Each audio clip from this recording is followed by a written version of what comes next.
পাকিস্তান আবারও পরিষ্কার ভাষায় জানিয়ে দিল আইসিসি কে ওনারা ভারতের সাথে ম্যাচ খেলবে না।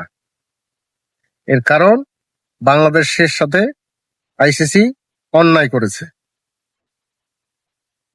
এই পাকিস্তান, যাকে আমরা সবসময় গালিগালাজ করি, এখনো করতেছি, অথচ আজও সে পাকিস্তান বাংলাদেশের জন্য, শুধু বাংলাদেশের জন্য তারা ওয়ার্ল্ড কাপের মতো একটা জায়গায় একটা ম্যাচ, তাও আবার ভারতের সাথে বয়কট করেছে।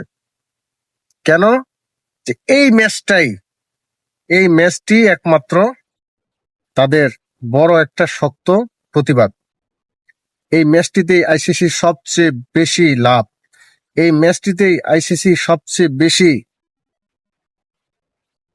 তাদের ব্যবসা, সবকিছু মিলে এই একটি ম্যাচের উপর আইসিসির হাজার কোটি টাকার আপনার ব্যবসা বাণিজ্য। আর সেই ম্যাচটি প্রত্যাখ্যান করলো পাকিস্তান শুধু বাংলাদেশকে সাপোর্ট করার জন্য। আমরা মূর্খ জাতি আজও সেই অতীত নিয়ে পড়ে আছে। অথচ আমেরিকা আর জাপান আজ তারা কত সুন্দর তাদের বন্ধুত্ব, তাদের ব্যবসা বাণিজ্য। একসময় সেই সেই আমেরিকা কিন্তু এই জাপানের উপর ওইটাকে নিউক্লিয়ার বোম অর্থাৎ পারমাণবিক বোম ফালায় হাজার হাজার মানুষকে হত্যা করেছিল। আজকে কিন্তু তারা সেই দিন ভুলে গেছে।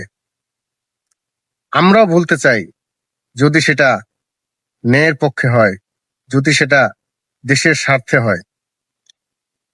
আমরা নিজেদেরকে কখনোই শুধরাতে পারবো না যতক্ষণ না আমরা আমাদের ইগোটাকে ঠিক না করি। আমরা আমাদের ইগোটাকে যখনই ঠিক করতে পারবো, এই দেশটা তখনই সামনে এগিয়ে যায়।